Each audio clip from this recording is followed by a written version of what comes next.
There's a minute there that you go, well, do I want to be the third Batman in the fourth Batman picture? The other three were very successful, and the only thing you can do is screw it up. I'm here to talk to you about everybody's least favorite Batman, George Clooney. The man who is largely regarded as the worst ever live-action Batman. But then again, I would think it'd be hard to be a good Batman when you're in the worst Batman movie. The truth of the matter is that by time Clooney was cast, no one really cared about Batman. At least not anybody in the studio.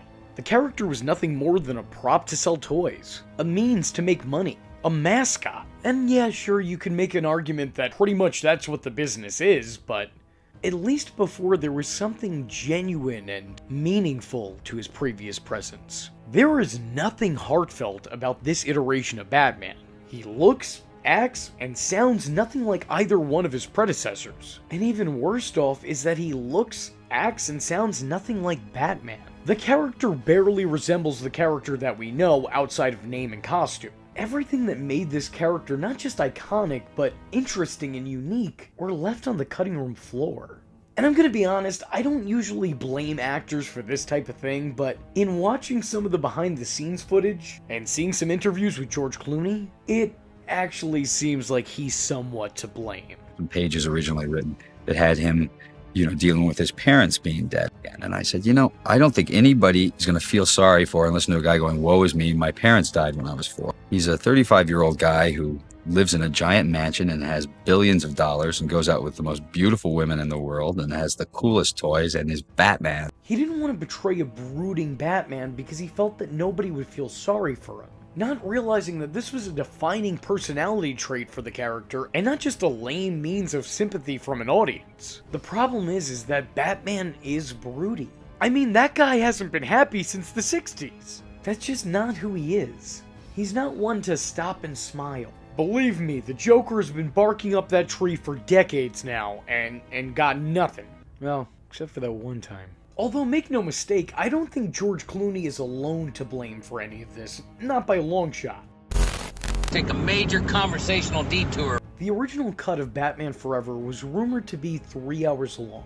It still had all those cartoonish elements that you've seen in the final cut of the film, but it was originally meant to better balance them with the darker components of the Tim Burton films. A full hour was eventually cut from the movie, taking away anything that the studio felt was too dark or too mature for a younger audience, as during the time they were afraid of another Batman Returns backlash. Most of what was cut was entire plot surrounding the duality of Bruce Wayne and Batman, exploring the depth of the character and what it means to be Batman. Warner Brothers felt that it was too grown up for the audience they were trying to appeal to, and nixed this entire plot point from the film. And who can blame them? Good filmmaking, what's that? We gotta sell McDonald's mugs, goddammit! Not that I'm complaining, mind you, of course, because those mugs are quite delightful. I still own the full set. Now you may think to yourself, V, are you already going senile at such a young, tender age? You're talking about Batman Forever in a Batman and Robin video.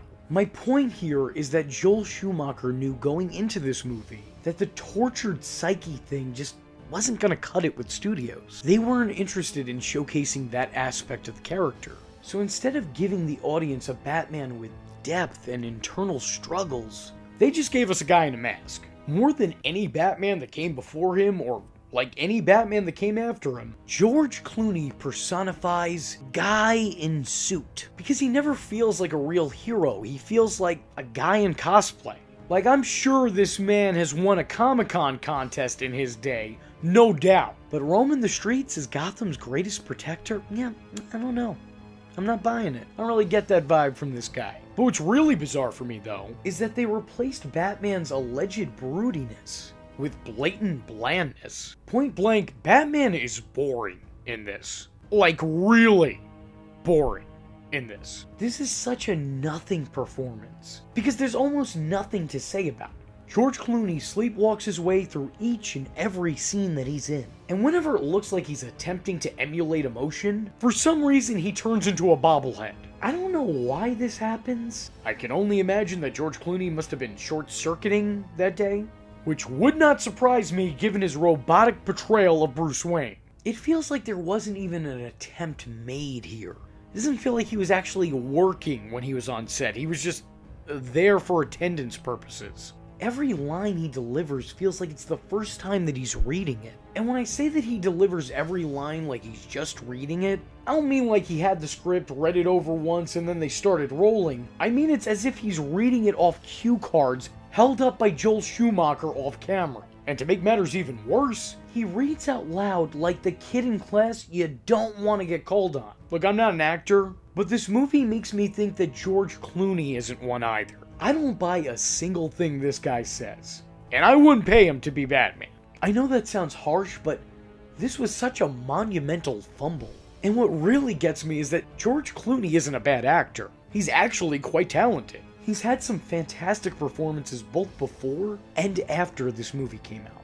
We're talking about a multiple-time Oscar and Golden Globe winner, a Primetime Emmy nominee, a BAFTA Film Award owner. How could he have given a performance this bad? Did he just not care? Because that's kind of the impression I get with the final product. This guy's just constantly given a smug smirk even in the most inopportune moments. Alfred's not sick. He's dying. Dying? I can't believe it. I know.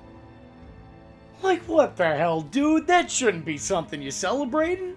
I get that you're George Clooney and the schmug shtick is kind of your thing, but you're not playing George Clooney. You're playing Batman. Be Batman. To be fair, I think that George Clooney would make for an excellent Bruce Wayne. Not Bruce Wayne the person, but Bruce Wayne the persona. I totally buy into this guy being an eligible playboy. Mainly because in real life, that's what George Clooney was. And I think that really works in the few scenes where we see George Clooney as Bruce Wayne public figure. I actually think that that's a part of the character that he pulls off better than Kilmer or Keaton. I know saying Clooney did anything better than those two is probably total blasphemy, but in this one instance, I stand by that statement. He's charming and easily likable, and yet he still has that silent hint of arrogant jerk, which I think is kind of perfect for persona Bruce Wayne. Although in reflecting, I don't think this was done by design. As I alluded to before, George Clooney is playing George Clooney in all of the movie, and George Clooney's real-life public image wasn't all that different from Bruce Wayne. So it's really just one of these instances where a part of the character lined up with a part of the person, not really a creative choice or decision. Unfortunately, the one potential strength that could come from this performance isn't really all that utilized. And quite frankly, Batman and Robin really isn't the right movie to try to utilize that aspect of the character.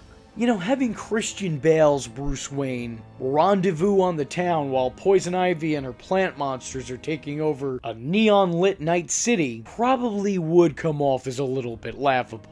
Since this is the Joel Schumacher Tim Burton line of films, there really isn't a separation of Batman and Bruce. And because it's George Clooney in that role, there's also no separation of Bat, Bruce, or George. There's no separations of the character or the actor who is playing him. No differentiating sides whatsoever. It's just the same all throughout. Because of this, he never really comes off as the character. I don't really see him as Bruce Wayne, and I don't really see him as Batman. I just see him for the guy that was poorly chosen to play that character. I think what's most telling is that Batman barely even feels like a fixture in his own movie. And not that that's the only time that that's ever happened in a Batman movie, it is still probably the most unjustifiable time that has ever happened in a Batman movie. I mean, other times it was almost understandable. But like I said, Arnold Schwarzenegger isn't going to be winning an Oscar for his time in the role anytime soon. I don't know, Batman taking a backseat to three of the goofiest villains ever brought to the big screen just doesn't seem like a good look. If anything, it's a sad indication of how little he matters at this point. I think when you're talking about Keaton to Kilmer, there are some comparisons to be made between those two performances. And despite this still being meant to be the same line of films, I don't think that you can attempt to do that here, just because of how sad a comparison that would be to try to make. I mean, think of their opening scenes alone. The first time we ever saw this character in this alleged canon was in this iconic scene with this iconic quote. What are you? I'm Batman. That was the first introduction we got of Batman. The first introduction we get to the character in the last movie is this. Hi, Freeze. I'm Batman. This may just be the biggest downgrade I've ever seen in my life. Look at how these two scenes are similar, but still completely different. In both, Batman is introducing himself to a criminal in the opening of the movie. But in one, Batman is a dark, mysterious, heroic figure who is offering his name up as a threat. And in the other, Batman is casually saying hello before sliding down a dinosaur tail like he's Fred Flintstone. Like, it's so nonchalant that he might as well have just handed him a business card. There is next to no redeeming factors to this performance. There is nothing to this performance. Batman feels like a filler character in his own movie. And George Clooney feels like a filler actor for the character. Like, what were they even casting for? Were they just looking for a chin? They just put him in the suit and then went, that'll do it. The movie almost managed to get absolutely everything wrong about the character.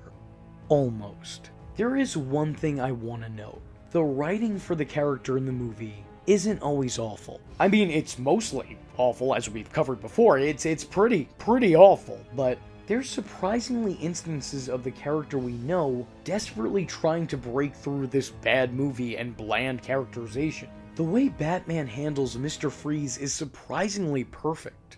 Knowing the serious threat that he is and the danger he could cause and has caused, Batman still meets Freeze with compassion and empathy. After defeating him, he doesn't take the time to gloat or carelessly apprehend him. He comforts him. Batman reassures Mr. Freeze of his wife's safety and encourages him to both continue his research and choose a better path in life. And I think that's kind of amazing. It's a beautiful moment that really shows Batman's compassion and showcases the character's silent love for humanity. It's kinda sad that such a moment is wasted in a movie like this. I think it stands out as the one thing this movie really did right.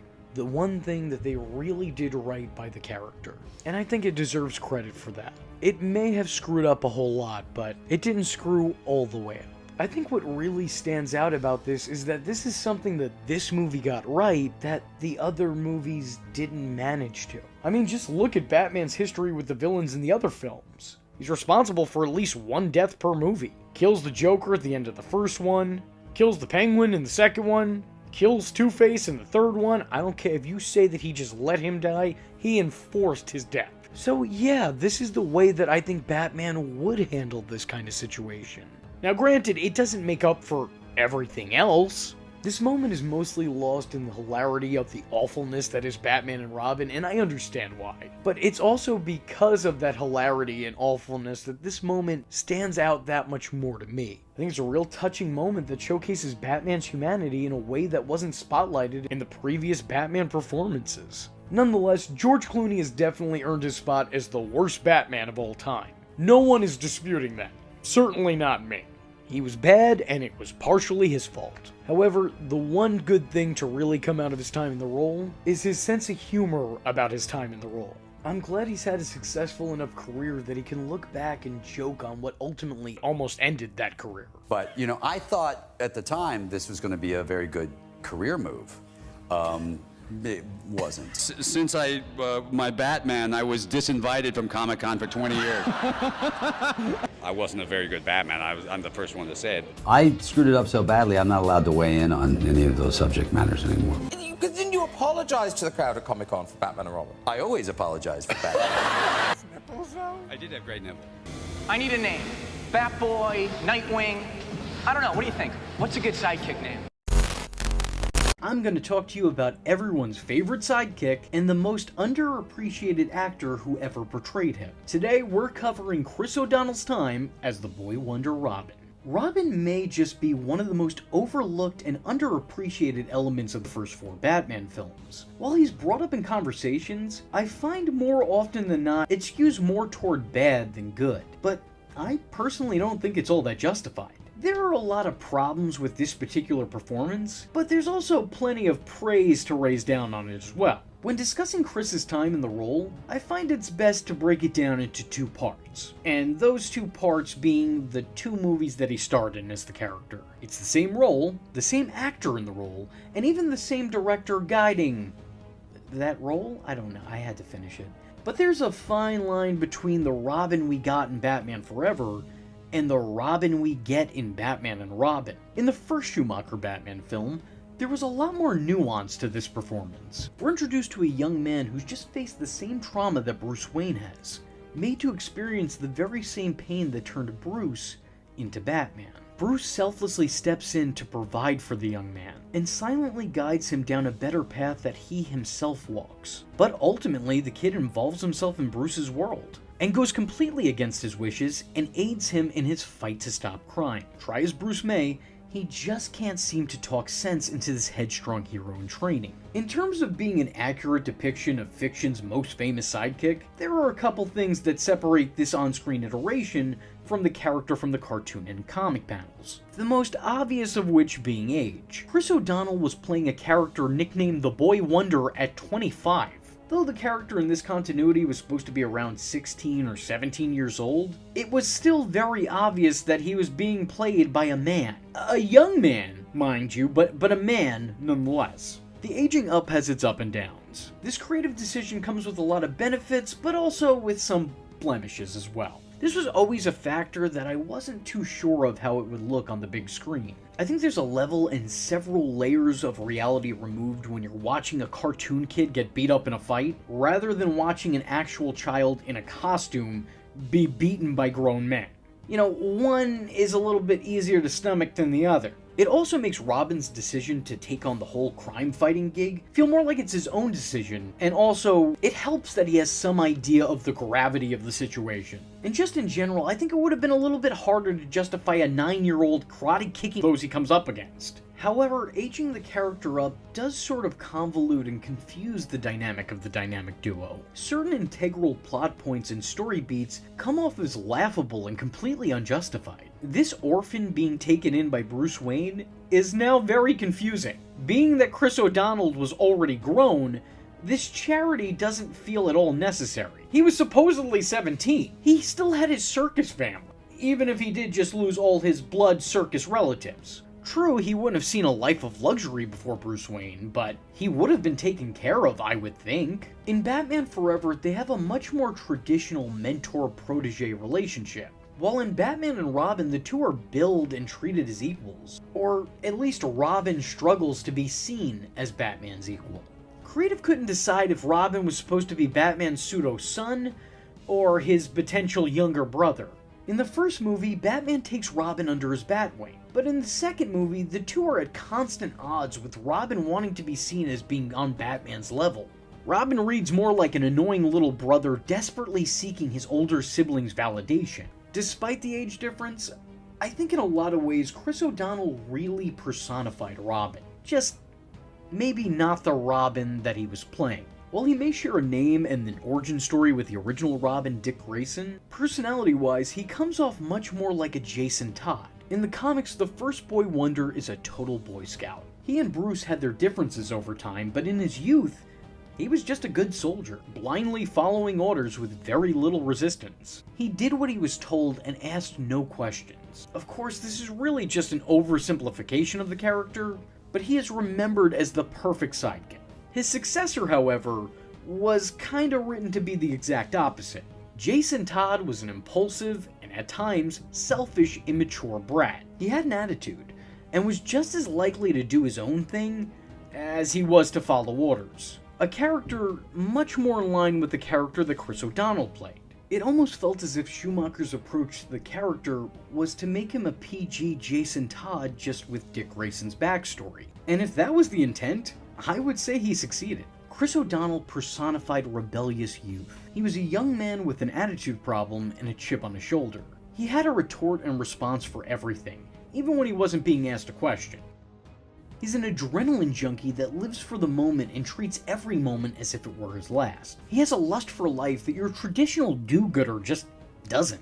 There's a clear, reckless nature to him that I think really helps emphasize and spotlight the character's youth and immaturity. The kid had a constant need for speed, shown to have a fondness for fast cars, fast bikes, and fast women. Not that there's anything wrong with that. Just saying, the guy was a total thrill seeker. And again, all of this much better describes the second Robin than it does the first. I'm not entirely sure that this was the intent, because I think the changes made to Robin were probably made to better reflect the times. You know, this was the Bart Simpson generation. We romanticized the rebel, and this Robin was symbolic of that. Unlike the second Robin from the comics, The first and only Robin from the movies wasn't as entirely hated. Dick Grayson, while being defiant and unruly, was never the outright menace that Jason was. He brought an energy to the role that redeemed him and made him somewhat charming. He was likable, and despite his fits, he was still someone that you wanted to see achieve. Point blank, this Robin was rough, but only around the edges. I think this change in personality also added to the character's credibility. Dick Grayson's background and risky behavior give him all the credentials he needs as a crime fighter. He has awesome acrobatic agility from years of being a circus performer. This gives him the ability to keep up with Batman on the battlefield that is Gotham City. His knowledge of all things car-related allow him to properly use the Bat-related vehicles. His daredevil antics determine his fearless nature. And he could fight because he was a punk kid and part-time carny. This attitude is not only fitting for the times, but also fitting for the story of the movie that he was in. Dick Grayson's unique set of skills were all justified, and given this specific upbringing, him stepping into the sidekick role seemed legitimate. While he and Bruce may seem like kindred spirits, brothers through bond, that's not entirely true. They can be contrasted just about as much as they could be compared. They both have a thirst for justice, but their sense of justice isn't entirely the same. Their method of going about achieving it is also different. As a matter of fact, initially this Robin's sense of justice ranges a lot closer to revenge. Desperately seeking to avenge his parents and kill their killer, he initially takes crime fighting at face value, wanting to engage with it to literally fight crime, to harm criminals, using it as a vessel to relieve himself of the pain of losing a parent. He doesn't involve himself outside of a need for justice, but instead out of a desire for revenge. Yet, this doesn't ruin the character. Yes, that's not the proper depiction of the Gold Star Boy Wonder, but man, is that on brand for a young man fueled by feeling instead of fact. Hopped up on emotions and casting logic aside, blinded by rage that's born from pain. Even if his intentions are good, he is still far too driven by anger. This turn of events I've always felt made Robin feel real. That's a very real reaction to such hurt and heartbreak, especially when it's happening to someone who's still developing. It isn't overly emphasized. As a matter of fact, I think a lot of this arc is downplayed because it probably was deemed a little bit too dark for what they were trying to sell. McDonald's cups. But it's still present in the product, and more importantly, in the performance. However, what's evident is that despite his shotgun approach to cape work, throwing fists before answering questions, this Robin still had the heart of a hero. In any given instant, even before he's been gifted a costume, this Robin never showed an ounce of hesitation when it came to the safety of others, for the sole fact it was the right thing to do. He was selfless to a fault. Even at his worst, this Robin is still heroic. He's still willing to sacrifice his safety, and maybe even his life, so long as it meant that he could save another. Regardless of his standoffish nature, he always meant well, instinctively standing up for the helpless even when he doesn't necessarily have the means of doing so. This Robin leaps into action regardless of consequence. I think Alfred said it best. But your father was right. You are a hero. What's really clear when you're watching this character is that it's not meant to be a final product. Being as Batman Forever serves as Robin's origin story, this is only just the beginning. The movie really shows the importance of Bruce in Dick Grayson's life. He didn't just put a roof over his head, he gave him a proper path to follow, even if he did so begrudgingly. And Alfred, of course, also paved the way for this dynamic to play out. I took the liberty, sir. Without Bruce's influence, Grayson would have tried to take Two-Face's life without a second thought. I love the dynamic of this duo in the first movie. There's some really powerful moments between the two, and their whole narrative is one of the strongest elements of the whole film. In Robin, Batman sees himself, helpless, unexpectedly orphaned, alone. Batman sought out what he believed was justice, ending the life of the man who took the lives of his parents, only to forever be haunted by the event and the realization that he had become what he'd sworn to stop. He regrets his decision, and is actively trying to stop Robin from suffering that same fate. Batman tries to guide Robin, but Robin rejects his morals, opting to live by his own judgments. Eventually, the Dark Knight relents, and accepts that the Boy Wonder has to live by his own code.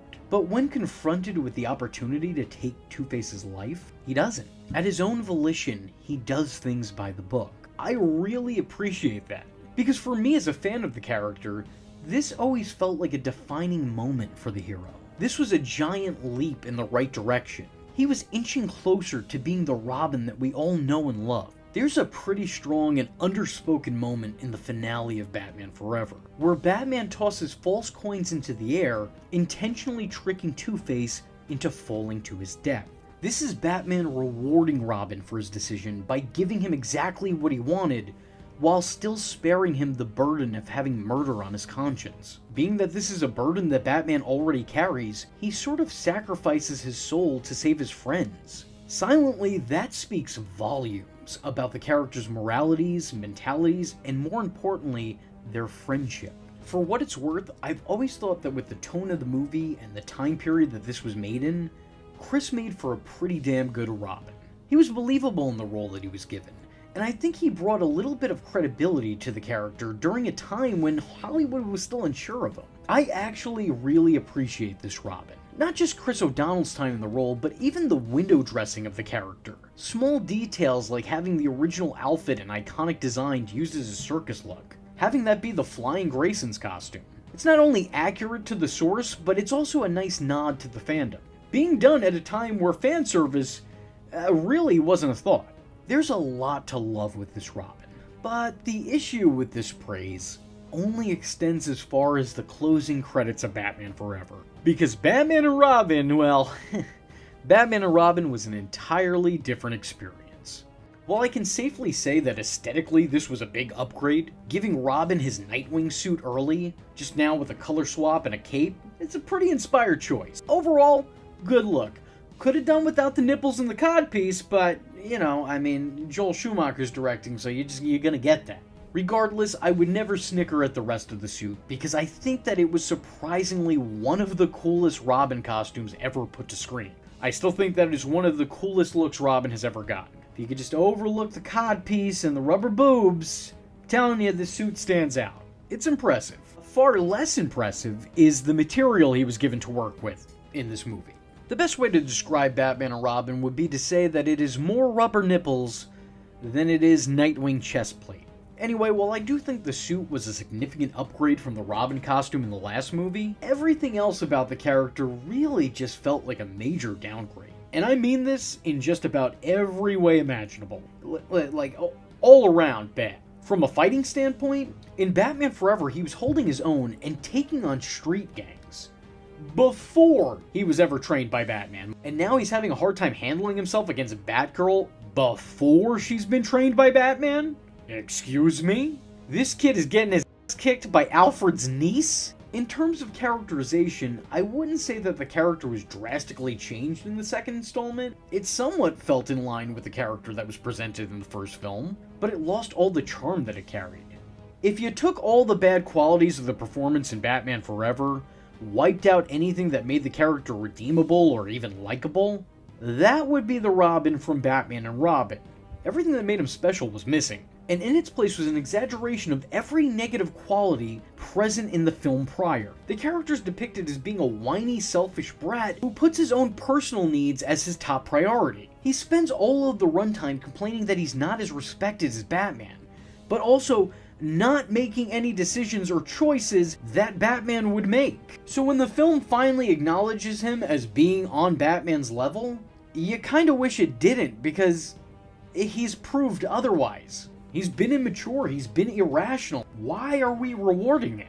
He argues with the Caped Crusader over the affections of a villainess, and then he sets his sights on the butler's pseudo-daughter. It's painfully obvious that Robin has nothing to do in Batman and Robin. And when he is given something to do, you really wish he wasn't. I actually think all the goodwill Batman Forever built up with the character was demolished by just how awful of a light he was painted in Batman and Robin. I truly think this Robin's bad reputation stems from Schumacher's second Batman film. But honestly, no one was good in that movie. How good could you be when you're in one of the worst movies ever made? It sort of speaks volumes to the substance of this iteration of the character that I was able to go on with paragraphs of praise in the first film, but I'm struggling to string along a couple sentences about his time in the second. There's really not that much to comment on. It's like going from passable to pass. Batman Forever provided a different but otherwise decent take on the Robin character. It got worse as time went on, but I will forever appreciate his performance in Batman Forever. Do I think he was the best Robin? No, absolutely not. But I certainly don't think he was the worst either. Chris O'Donnell is owed his due. He was the Robin of a generation, and I think he deserves to be brought up in the Cape conversation more. And you are? Batgirl. That's not awfully PC. What about Bat Person or Bat Woman? Bruce, it's me, Barbara. It's kind of strange to think that this is still the only big screen Batgirl there's ever been. We've been close to one after, but that didn't turn out so well. As a matter of fact, this one didn't either. It even earned actress Alicia Silverstone a Razzie and a Stinker for Worst Supporting Actress, which, if I'm being entirely honest, doesn't feel entirely earned. In a movie this bad, how do you point to this particular performance and go, oh yeah, that's the problem? Especially when she played such a little part in the grand scheme of things. As a matter of fact, it's hard to even talk about this particular portrayal because there's barely a performance here to speak of. And that's not by chance either. Apparently a lot of Batgirl scenes in Batman and Robin were left on the cutting room floor. This is because Alicia Silverstone had gained a little bit of weight while filming. And I do mean a little. Still, because of this weight gain, the wardrobe department would have to refit her suit, as the caped costumes were a little too form-fitting. Because of this, her role was greatly diminished, so much so that she hardly plays a part in the plot. She's really just there to make sure the villainous Poison Ivy had a heroic equal. Can't have the girls fighting the boys, I guess. Even though we did that in a previous movie, might as well add one more in there. Unfortunately, I can't really say that she did anything of note here. She has about as much depth and importance to the narrative as Bane does. What makes matters even worse is that on top of having not much to do, due to eating one grape too many, the media had a field day when they found this out, referring to Alicia Silverstone as Fat Girl, which is not only really in poor taste, but is really off base. Billy, get this kid into superhero shape! Alicia Silverstone Batgirl? He's that now! And they weren't alone in their ridicule, as a disgruntled storyboard artist also took it upon himself to draw a crude picture of Silverstone during filming, a drawing which then got passed around on set. This same artist would then compare Alicia Silverstone in the Batgirl costume to Roseanne Barr trying to fit in at a Victoria's Secret fashion show. And this was the guy that was saying all that. Which, now makes sense because clearly he's a standard of beauty himself. And definitely not someone who spent most of his high school years looking on the outside of a locker that he was shoved into. I'm not saying that Alicia was above criticism, because this performance is far from perfect. As a matter of fact, just to make it clear, it's hardly even a performance. This girl is as clueless as the name of her hit movie. She seems really confused about what it is she should do. She also spends most of her screen time wide-jawed making goofy faces. Her mouth is moving, but there aren't any words coming out. The performance itself isn't anything to write home about. It's just a whole lot of nothing.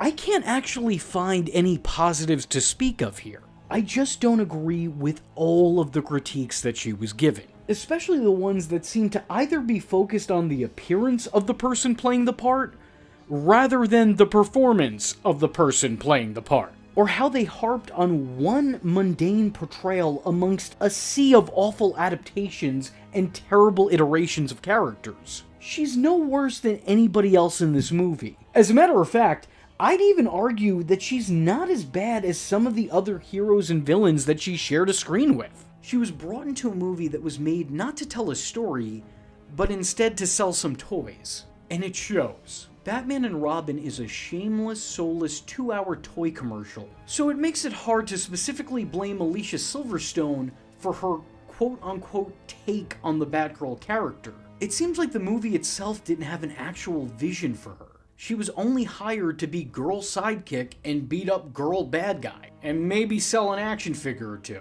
This is definitely a case where it wasn't the actor or actress that did an injustice to the character, but rather the movie itself. How can you blame the person in the part when the whole creative process seems intent on making the character completely unrecognizable? Despite this being the only live-action Batgirl to hit movie theaters, it almost feels inaccurate to say that.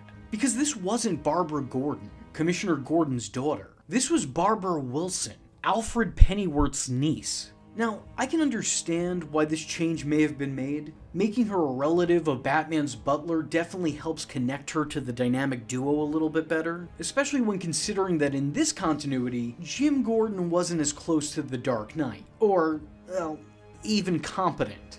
The Commissioner is much more of a footnote in this set of films. He's a glorified background character, and maybe even calling it glorified is pushing it. So it makes more sense in trying to tie her into somebody with a much greater relationship to our hero. However, this change does muddy the waters, and it makes the character more foreign than it does familiar. Add on to it that the costume completely changed. No longer was there a cowl there masking her face like her mentor, but instead she was given a Robin replica eye cover. Aside from one scene where she's actually shown with the full mask, and she's using it as a helmet for when she's riding her Batcycle. Though this change apparently came later into development, as toy lines that coincided with the movie only depicted this specific look and nothing else. Apparently it was decided that it was much more important to see Alicia's long flowing hair than to actually make her look like the character that she's playing. And because of that, now she doesn't look like the character, act like the character, have the same background as the character, or even share that character's name. This isn't the Batgirl fans knew, and it wasn't one that they wanted to get to know either. Even original Batgirl actress, Yvonne Craig, voiced her displeasure. Not with the performance per se, but rather with the depiction, not being fond of any of the changes made to the character that she helped make iconic. And also not understanding why she'd even be included if those in charge were never gonna give her anything to do. Now, despite all of this, I want to say that, shockingly enough, I think that there's some merit in casting Alicia Silverstone. She was never going to be the ideal Batgirl by any means. With all due respect, I don't think that she could have pulled off Barbara Gordon. Not that she was asked to, apparently. But I do think she could have pulled off Barbara Wilson, should they have actually put some attention or focus on that character. Or, even given it a direction. Alicia may not have met the criteria for Batgirl, but she definitely could have succeeded with the material of this movie. Her career-defining role in Clueless saw her play an over-the-top animated character brought to real life. As if. So I don't at all blame anybody for thinking about casting her in this on-the-nose hammy laugh fest. But the problem here is that she didn't get into any of those goofy antics. The silliness of this movie plays out around her, with her being played off as serious, or at least an attempt at being serious. She should feel right at home here, but instead she just comes off as out of place, because she's never given a chance to show off her comedic abilities. She hardly ever makes an impression on audiences, let alone one strong enough to earn her 2 Worst Actress awards. I really think that this has less to do with her being the worst actress in this movie, and more to do with the fact that she took part in the worst Batman movie. In my personal opinion, she won these awards not by her own lack of talent, but by this movie's lack of entertainment quality. Unless watched ironically.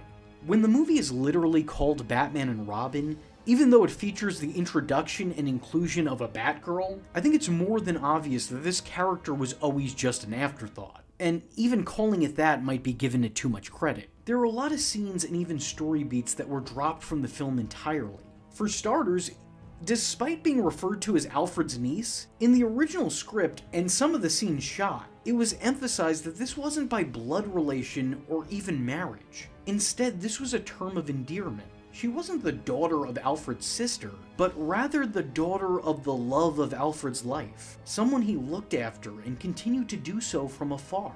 I don't think this plot point makes or breaks the movie, but it certainly feels strange that this was altered in editing. Not that it really would have added anything special to either character, but at the very least it would have at least given her slightly more screen time. What's important to note is that when a sequel was initially pitched to Batman and Robin and was starting to be developed, there were seemingly no plans for the Batgirl character to appear in it, with no one bothering to ask Alicia to step back into the cape and cowless mask. The sequel instead would have followed the titular characters of this movie and completely left Batgirl out of the equation, further proving the point that there was no point in this character. Alicia Silverstone was asked to step into a role without rhyme or reason, aside from the fact that she was a name and the studio could get her. And that's just really upsetting. While Alicia would never return to the role, the suit would be brought back once more on the short-lived series Birds of Prey, though this time around painted and made to look a lot more like the costume of the character it was emulating, cowl and all. At the end of the day, Batgirl deserved better. And you know what? So did Alicia Silverstone. Maybe she wasn't right for this part, but it's not like the project was doing a whole lot with this part to begin with. She could easily match the tone of the movie if they bothered to give her anything to do. With all that being said, if you like this video and want to see more deep dives into Batman movie performances, let me know in the comment section below by leaving a comment saying, "Who is this Batgirl?" Now, before I go, I don't usually do this. I've had a Patreon for a while now, but I've really struggled with what to do with it. Luckily, the time is upon us where I can actually offer you guys exclusive and extended content that I can't make here on the channel. With new restrictions on what kind of content can be monetized or hell, even shown here on the platform, now's as good a time as ever to be placing my completely unaltered, uncensored, extended videos on my Patreon. I don't want to put my videos behind a paywall, but that's kind of the best place to put them for the time being. So if there was ever a time to give a stranger money on the internet, well, I would like to think that now is that time. Just so everyone knows, all the money I make off my Patreon goes directly back into the channel. Everyone who donates to the Patreon will not be seen as a fan, but rather a producer of said content. And you will be credited as such in the closing credits here on the channel. So if you have the time and $1 to spare, help a guy out. If you can't, I appreciate your time and attention nonetheless. Allow me to break the ice. My name is Freeze. Learn it well. Now listen, I like Arnold Schwarzenegger. I like him a lot. As a matter of fact, in an ironic way, I kinda love him in this role. But I also unironically loathe him in this role. Let me explain. Batman and Robin is a movie that should be commended for some of the things it did, but condemned for most of the things it did. For every good thing about it, there are probably 100 bad, and no character is more symbolic of this than the movie's Mr. Freeze. The studio made the decision to incorporate the new origin the animated series had created for the character, a tragic beginning that completely recontextualized and legitimized this rogue. This decision may seem like a no-brainer now, as the part was perfected by BTAS, with the character being revitalized and going from a D-list bad guy to one of Batman's most beloved and feared foes. But at the time, this story was only a couple years old, so seeing it transferred to the big screen so quick was quite frankly surprising. Regardless of how awful this story had told the tale, I still feel that bringing this narrative to the big screen did a lot to further cement the character's origins and make it a mainstay in most iterations of the Mr. Freeze story. Once again, in spite of how poorly this movie depicted these events. Not that this story needs to be overstated, as I'd like to think that most people are almost as familiar with Mr. Freeze's past as they are with Batman's beginnings. The SparkNotes edition is this: the only thing that ever ran deeper than Victor Freeze's love for science was his love for his wife Nora. Upon finding out that she was sick with a deadly ailment, Freeze then used his first love to try and save his true love, ultimately freezing her in a cryogenic sleep, and himself alive, forcing him to spend his life alone in the Arctic. Despite his cold blood and his cold nature, his love for his wife still burned, and in an attempt to cure her, he creates a suit to sustain his body heat, or lack thereof. He invents freeze rays in order to aid him in the crimes he commits as a means of finding a means to save his wife. There is no low he won't go to, no length he won't go to save the woman that he loves. That's kind of beautiful, as it sets Freeze apart from the rest of Batman's rogues gallery. Sure, he's equally as tragic as already established characters like Two-Face or Clayface or the Mad Hatter, but he lacks the lack of morality that a lot of Batman's rogues have. He knows what he's doing is wrong, but he doesn't care about his wrongdoings so long as he can make things right. He wasn't just some jolly bad guy looking to torment the world with Arctic temperatures and puns, except he is here. He is in characterization. There is a complete clash with the tone of this character. He comes from tragic origins, and yet he's not presented as a tragic figure. It's hard to identify with the character's suffering when the script has him dancing to A Year Without a Santa Claus in a polar bear robe with polar bear slippers on.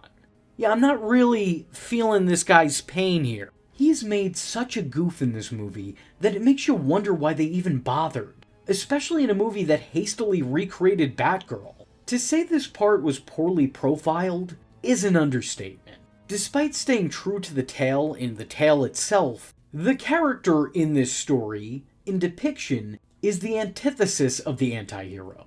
This Mr. Freeze doesn't feel like he's forced to do bad things for a good cause. He's practically giddy about doing bad things. Doing these bad things makes him feel good.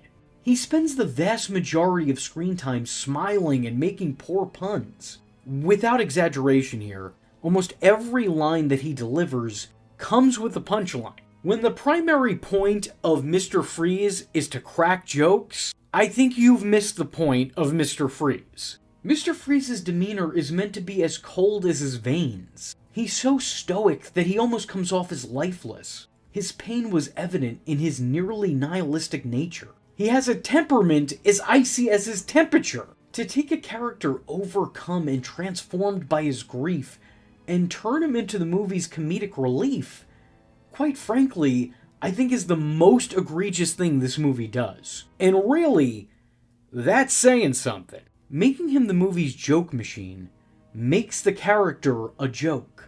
On top of that, the movie makes the mistake of making Mr. Freeze, this man of genius-level intellect, just as buffoonish as Bane, who, in this movie, is a complete Neanderthal. He is easily swayed by poison ivy, which would make sense for most men, as her pheromones manipulate others into doing what she wants, but the movie makes a point to showcase that he's immune to her jewelweed mind tricks. Meaning the Mister here has no excuse for falling for such an obvious ploy. He's just dumb. He is just stupid. He's easily persuaded despite her obvious betrayal. It turns the good bad doctor into Poison Ivy's dopey accomplice. How could Mr. Freeze reasonably not see through her very thinly veiled jealousy? Having Mr. Freeze trust his frozen wife in the hands of someone who despises her makes him an incompetent fool. It's a portrayal that feels like a betrayal to the character. It doesn't help matters that Freeze actor Arnold Schwartzenegger plays the part more comedic, more cartoony, and more campy than any Mr. Freeze actor from the actual 1966 Batman series. Don't believe me? Let's compare. But now, the famous star of Kashmir Diamond, if you please. The star, immediately. In this universe, there's only one absolute everything. Jesus. Batman, but you were supposed to be a famous Frosty Freezy by now. I will freeze the city. Then I will hold Gotham ransom. Unless the city bows to my demands, it's winter forever here in Gotham. Iceman, to the attack! Kill the heroes! Yes, kill them! Kill them! Yes! However, I do want to make a point here, because everyone said that this is terrible casting right from the start. And you're right, but I also feel like there's a little asterisk there. While Arnold Schwarzenegger isn't exactly the most obvious casting choice for the part, a fact which is made that much more obvious and more apparent when you learn of the other casting choices that were considered for the role, names like Anthony Hopkins, Ed Harris, and even Patrick Stewart, all of which could be ideal candidates for the role, but all of which who would feel way too overqualified and completely out of place in this mess of a movie. Despite this, I will say that if you think about it, there actually might have been some merit in casting Arnie in the part. He'd previously played a pretty iconic, stoic creature obsessed with achieving his primary mission, and not letting anything get in his way. If only that's what he was asked to do here. All I'm saying is that if the Terminator showed up to a Batman set to play Mr. Freeze, that might have actually been something historic. Instead, the dude from Junior and Jingle All the Way showed up to play Mr. Freeze, and that was something historically horrific. So while Arnold Schwarzenegger was never the best person to play the part, I do think him playing the part in this film is sort of a best case scenario. As terrible as he is here, I don't think anyone can argue that he's right at home. He's as bad as the movie that he's in. He is absolutely awful in the most awesome of ways. Watching him act, or whatever it is that you call that he's doing here, is a lot of fun. And you just know the guy's having a good time with it. Without question, Arnie's time in the role is highly entertaining, just not for the right reasons. For as bad as this is, no one can claim that it's not memorable. Don't misunderstand what I'm saying here. It's bad. It's really, really bad. But it's so bad that it's actually good. Except it's not good, it's bad, but it's good that it's bad. So you understand now. This is definitely not how I want to see my favorite villain portrayed. It's definitely not the best way of showcasing his story. It's not a great characterization of the character. This is the worst Mr. Freeze there's ever been, and I'm willing to bet the worst Mr. Freeze there ever will be. It's just surprising that the bar was set this low by a man who spent all of his life raising them. Now, however, I will say, if you look outside the poor performance brought on by a misguided director, in terms of the suit, you could say we're of two minds on the subject. The suit is wholly original, and this may be a controversial opinion. This may be what the kids today call a hot take, but I kinda dig it. I say that with the caveat of it being in this movie. I don't think this would translate well in any other medium. The helmet, you know what, actually, I'm gonna take that back. Change the helmet and take away the signature nipples. You actually got something good here. I like the armored bodysuit with glowing blue pieces. It makes it look like the suit is functioning, it's doing something. The helmet throws me off a little bit, I'm gonna be honest with you. It's not great. Because you'd think the whole point of him wearing it is to allow him to breathe and survive, but there's no cover over his face. So how is this supposed to reasonably keep him from heat? Now you can argue that this is me thinking way too much about it, but I would argue that they didn't think enough about it. Aside from a helmet that serves no other purpose than being a hat with a strap, I think this design works, and I would not hate seeing something like this duplicated. Modernized, and hopefully once again with a better helmet, but I don't hate it. I do not hate it. I wouldn't hate seeing some of this design repurposed. All in all, I think this serves as the bottom of the barrel for the character. A what not to do when making a Mr. Freeze. A part famous for being infamous. The worst version of one of the best characters. His name is Bane. A laundry service that delivers. Wow! A lot of the time when people think of Batman and Robin, they think of the bat nipples. They think of how awful George Clooney was as Batman, and the incessant whining of Chris O'Donnell as Robin. The ice puns of Arnold Schwarzenegger's Mr. Freeze, the hammy over-the-top acting of Uma Thurman as Poison Ivy. And maybe some even remember Batgirl. Not many, but some. But what's less talked about is Batman and Robin's horrendous rendition of Bane. The part was played by professional wrestler Jeep Swenson, better known by his ring name.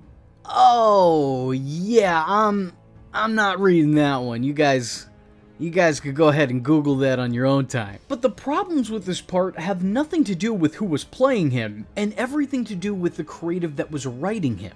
How could you blame Jeep Swenson when the script just asks him to throw punches, break stuff, and walk? He was tasked with so little, and because of that, he failed in a grand and spectacular way. At the end of the day, what's there to even say about this one? There's hardly even a performance to talk about here. Because in this movie, Bane isn't a person, he's a prop. He's a prop for the plot to use whenever it's convenient. And strangely enough, often, it's not. He makes very little impact on the actual movie, and he makes less of an impact on the audiences that are watching this movie. It's sad to see in general, but it's exceptionally upsetting when compared to his comic book counterpart, who is essentially his polar opposite. Besides the name, mask, and use of the drug Venom, the two masked behemoths have next to nothing in common. Bane was created to be Batman's ultimate threat, a villain who can outmatch the Dark Knight in both bouts of brawn and brain. He was a super genius with super strength, but it would seem that no one gave Joel Schumacher that memo. As in this movie, Bane is made the mindless muscle. Case in point, they literally referred to the Batman figure set of Bane vs. Batman as Brain versus Brawn. He works as Poison Ivy's henchman, serving her every command. She rules over him not with the use of her poisonous kisses, but instead by friendship, I guess. They're buddies, I suppose. Look, I don't know, the script says they are, but whatever, it makes more sense than the plant lady teaming up with the dude from the Arctic. Their partnership, while unexplained and really just coming about because, well, just because, isn't nearly as offensive as this movie's characterization of the character, or lack thereof. He certainly doesn't have his high IQ or extended vocabulary, now speaking only in one-word sentences, most of which only being made up of words he randomly repeats from other people's sentences. As a matter of fact, here are all Bane's spoken lines in the film outside his moans, groans, and shouts. And I assure you, this won't take nearly as long as you might think. I call this little number Bane. Step on it. Stop. Enough monkey business. We've got work to do. Monkey work. Honey, clean up this mess. We've got company coming. Honey, company. Exit, Bane. Exit. No matter what they tell you, Mr. Bane, it is the size of your gun that counts. Gun. Is the party over? Over. Bomb. Bomb. Bomb. Bomb. But leave me the bat. Bat. They made him into a goofy goon, and that's really upsetting for this particular character. There are so many other Batman characters that could be played for laughs in this mythos. Joker, Riddler, Eggman, the list goes on. There's about 1 million of these characters that you could potentially play for comedy. But Bane? Bane? The guy who shortly after his first appearance broke the Bat's back and spirit? This is who you want to do this with? Really? Aren't there better options? I don't know whose idea it was to make Bane a brainless brute, but I'm willing to bet it's someone who fits half that description. A guy who was very smart, having a huge native intelligence. He was more than muscle. I mean, he was Batman's equal. Just need someone to break down a wall, so he's a wonderful addition. It's such a sad waste of a great character, and what's even worse is that it's done for incredibly cheap purposes. Being as the character serves no real narrative purpose past evening the battlefield during fight scenes, it feels like the only real reason for his inclusion in this movie is a cheap attempt at selling more toys. That's why every Poison Ivy action figure comes complete with him! Now, to be fair, as soulless and sad of a reason as that is, if this was in fact just a ploy to sell more toys, then they got me. Cause I bought it. No, literally, I had this Bane figure as a kid, and I thought it was the coolest thing in the world. That's coming from somebody who hated the movie at a very young age. We're talking about a character who's so inconsequential, they didn't even put him on the movie poster. Look! Nowhere to be seen! Actually, it's probably worse than I thought, because we're not just talking about his face not being on the movie poster, but they didn't even put his name down here at all. It's nowhere to be seen. We got Arnie, Georgie, Chris, Uma, Alicia, Michael Gow, Pat Hingle. They even have that one actress who had 2 scenes in the movie. But no Jeep Swenson. No Jeep Swenson. It's unfortunate. He means so little to the actual alleged movie that I struggled with even finding enough clips of him to use in this video. He had one cool scene in this movie, and no, that's not a nice pun. When Bane busts the bat signal, it's a fun moment, but it's also a moment that should have meant something. Typically when Bane does this in other media, as he's been known to do, it's to send a message. This is him not just destroying the bat signal, but also the bat symbol. The symbol that is Batman. When he breaks this, he's not just destroying an object, he's destroying what it represents. It's his way of showcasing that all hope for Gotham City is dead. But in this, he's just doing some maintenance work for Poison Ivy so that she could seduce the young man Wonder. So even though it's the same action, it doesn't carry the same weight. For all the many problems with this performance, again, or lack thereof, his appearance wasn't one of them. All things considered, especially considering the context of the glitzy glamour neon-lit Gotham City that existed in these movies, I think this look is a good look. It fits in with the world that Joel Schumacher was creating, and it stands out as probably one of the cooler concepts from the world that Joel Schumacher was creating. Again, speaking strictly from an aesthetic standpoint. Look, I'm really digging deep and searching far and wide to find like some good qualities to this, and this is all I got, so don't dispute it, okay? I will fold. It's not ideal, but I do think it's ideal for these line of films. I appreciate it for what it is, but that's really just all I appreciate about any of this. When talking about this Bane, I can't even sit here and tell you that I hated it, because there almost wasn't enough to hate. Like, my hatred had insufficient funds. I could maybe put down a deposit for a dislike, but that's really the best I could do. I'm not even invested enough to loathe it. As a matter of fact, I just sorta don't feel anything looking at this. Just feel real numb. I don't even want to be around anymore. What? I don't want to be around anymore. Like you don't want to live anymore? Yeah. I'm not mad, Joel. I'm just disappointed. In general, Bane probably wasn't the best character to try to translate into this line of Batman films. He wouldn't work for what they were going for. Case in point, this movie. But what I find really weird about this whole thing is that he was brought in to be the muscle in a movie that starred Arnold Schwarzenegger. What? In what world? In what way? Why? Actually, just why?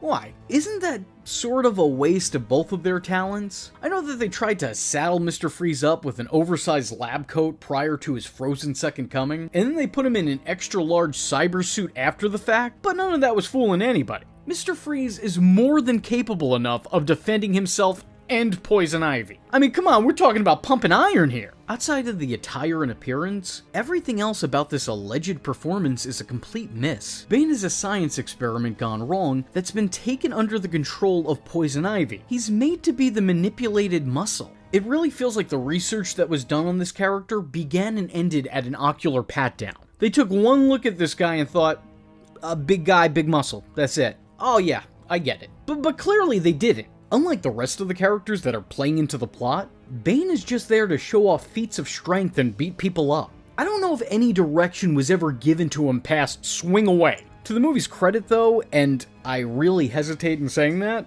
I do think it was a good call bringing in a veteran professional wrestler for fight scenes. It's kinda already this man's area of expertise. And for whatever it's worth, I think a lot of the confrontations with this character feel legitimate to a degree. When he swings at the dynamic duo, it legitimately looks like he's trying to hurt them. Luckily for them, most of his offense is a swing and a miss. But yeah, this guy looks violent. I fought with even making this video because truthfully speaking, I didn't even know how warranted it was. And mind you, these videos are being made to showcase a history of every single villain, major or minor, in every single Batman movie. And still, even then, all things considered, I considered giving this one a pass. And keep in mind, there will be videos on Christopher Walken as Max Schreck, the Victor Zsasz and Carmine Falcone from Batman Begins, and even Sal Maroni from The Dark Knight. But this is the one that I thought, is it even worth making the video? And I still don't have the answer. Batman and Robin is maybe the most memorable Batman movie for all of the wrong reasons. It was a meme before memes were even a thing. For good reason. It's a live-action cartoon that couldn't take itself seriously even if it tried. Which it does not.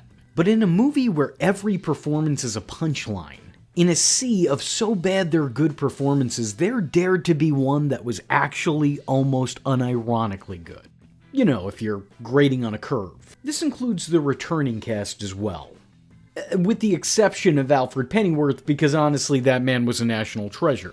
Uma Thurman's time as Poison Ivy might just be the one redeeming decision this mistake of a movie made. Now that's not to say that she feels out of place here. Quite the contrary, actually. She's right at home.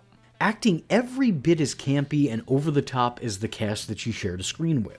She's hammy, she's cheesy, she's goofy beyond belief. Though unlike her partners in crime, I think this theatrical performance works wonders for the part that she's playing. Actually, I would argue that this characterization suits the character. Poison Ivy has always been a self-righteous green enthusiast that treats plants as if they were people, treating those that pick flowers like they're murderers and those that cut their grass as genociders. She hates humanity and blames them for not protecting her precious babies, justifying actual murder due to trimming some hedges. Her very nature and enthusiasm for nature puts her in the over-the-top category already.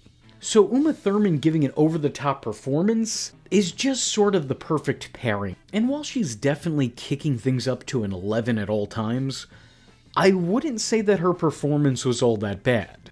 Sure, this is being played for laughs, but it doesn't feel too far off from other on-screen versions of the villain. Even some of the more iconic iterations of this rogue, actually. Like the out-at-the-time Batman the Animated Series. Take away the substance and add in a laugh track, and I don't see all that much of a difference. You have to remember that Poison Ivy's motivations, and even her speech patterns, don't really vary from interpretation to interpretation. She is widely the same, even if the stories are wildly different. No matter what the case is, she humanizes plants and demonizes human beings, constantly complaining about gardening problems on a grand scale. My point is that for as awesome of a character as Poison Ivy can be, I think inevitably she's always going to come off at least a little bit much, for lack of a better word. She's always going to be at least a little bit goofy. So having the movie make her intentionally goofy doesn't bother me nearly as much. Despite having a very different tone, Schumacher's Poison Ivy still stays in line with the character from the comics. As a matter of fact, out of all the antagonists in this adaptation, and to a lesser extent the movie that came out before it, I would argue that she is the most accurate adaptation. Sure, Mr. Freeze shares his animated series origins, but he has none of his charm or characterization. Gone was the Shakespearean tragedy, and in its place was puns that would make the 66 show blush. Bane still got the body, but he's lost all of his brain, looking like the character from the comics, but being made into a brainless brute to do Poison Ivy's bidding. Both bad guys are completely lost in translation.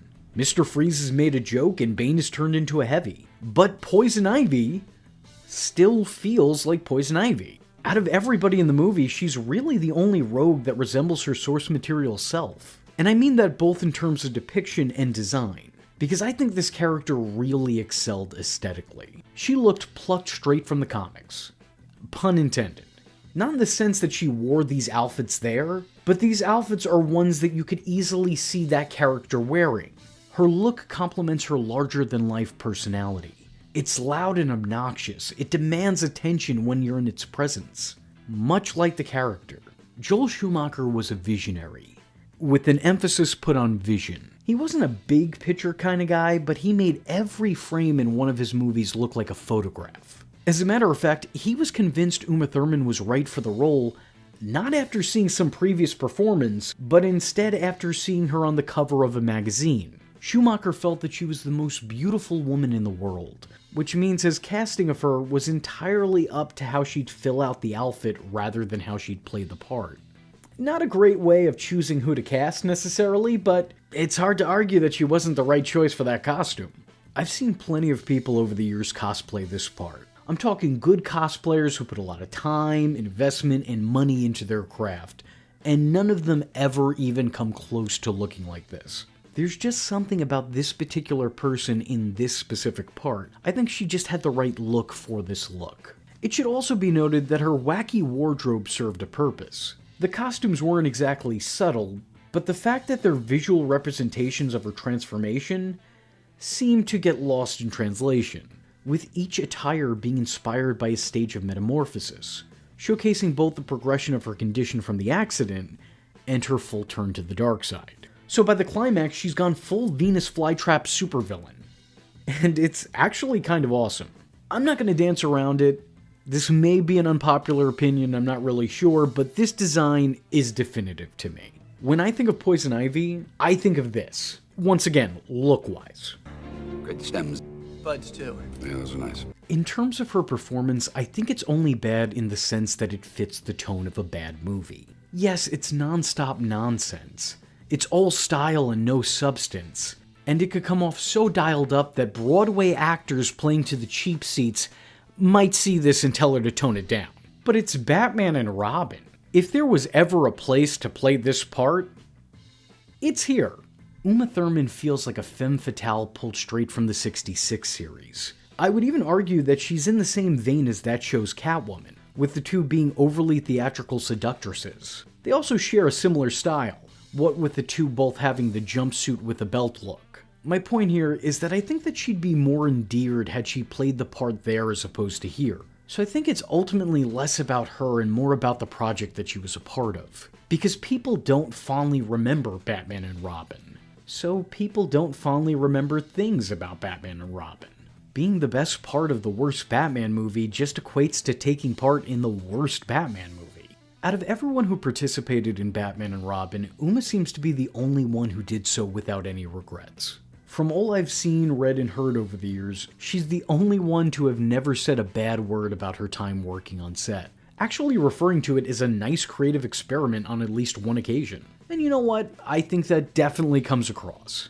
While Arnold looked like he was having fun at the expense of the project, Uma feels like she was having fun by playing into it, with her contribution feeling more welcome and significantly less distracting. But there are definitely things about this variant of the villain that I'm none too fond of. Whatever complaints I have about the character have very little to do with the actual actress playing her. I just think that the character overall comes across as very repetitive. She almost at times feels like a gender-swapped version of Jim Carrey's Riddler.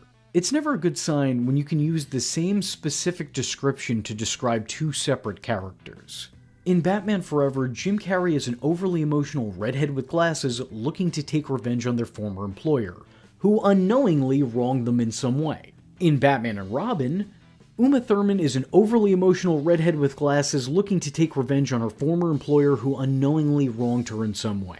It's not just the backstory, they share similar mannerisms as well, as both act comedically unhinged to a cartoonish degree, chewing their way through all of the scenery. I would even go as far to say that some of the scenes with this character are carbon copies of scenes with that other character, which is the movie that just came out before this. But don't worry, it's not just the last movie's bad guy this movie's bad guy takes from. She also takes from the bad guy from the last movie, as her backstory is basically borrowed from Batman Returns' Catwoman. Both Selina Kyle and Pamela Isley have near identical origins. Both women were transformed into supernatural supervillains after their boss attempted to take their life. Both women then of course take revenge on their former employers, killing them off with a kiss goodbye, only to then get into conflict with the Caped Crusader. Why are all the gorgeous ones homicidal maniacs? Is it me? The problem is, this version of the villain was created from the ribs of other characters that were done much better. Rogues that were still at the time recent and in the general public's memory. This cheapens the character. Also, I don't love the love triangle this movie puts together. It's haphazard and half-assed. You never said anything about a wife! It also doesn't feel like a love triangle considering one of those people is barely present. It also doesn't feel like a story that Ivy would find herself in. I don't know that this was a necessity. I don't think it really added a lot to the plot. I think if anything, all it did was discredit Ivy, making her seem like an overly jealous, boy-crazy, dysfunctional mess. I don't know, Ivy having an interest in anything she didn't need to water and keep out in the sun feels like a stretch to me. She just doesn't have an attachment to people the way she does to plants. If anything, she has a total hatred of humanity. So I can't really see her falling head over heels and getting jealous of a man's love for his frozen wife. Ivy doesn't love. To be honest, she doesn't even really like. She just uses the lust of others through pheromone to get them to do her bidding. Love and lust are just weapons for her to use. She manipulates through emotion, so seeing her be manipulated by emotion just feels like a failure of the character as opposed to a fixture. I know some continuities have put her together with Harley over the years, and I'm willing to accept that as her one exception, but even in saying that, I find that pairing tolerable at best. Just not really my favorite use of Ivy, because in my opinion, Poison Ivy should be colder than Mr. Freeze. This may just be one of my most controversial Batman opinions, but I mean it when I say it. I ironically love Batman and Robin, but I unironically kinda love Uma Thurman's Poison Ivy. If there was anybody from this project I'd like to see return to the role they played, it would undoubtedly be her. Because I think that she played the part well for the project that she was a part of. She was a good, goofy Poison Ivy, but I also think if given the chance, she could probably play a much more menacing version of the Menace. This plant just needs a better environment to grow and thrive in. Having said all that, I hope you enjoyed me tanking my credibility by saying I like something about Batman and Robin. And if you want to ruin your credibility and let me know that you like this video, and you'd also maybe want to see more Batman content here on the channel, let me know in the comment section below by leaving a comment saying, I think that's Poison Ivy. I am vengeance. I am the night. And that was V Infuso. Just remember, if you're not tuning in, then you're missing out. So, if you like the words that came out of his mouth hole, and you too would like to become a V-generate, don't forget to like and subscribe. Thanks for watching, nerds! And if you're not joining the fun, you're in for one bad day. And you know what they say about having one bad day?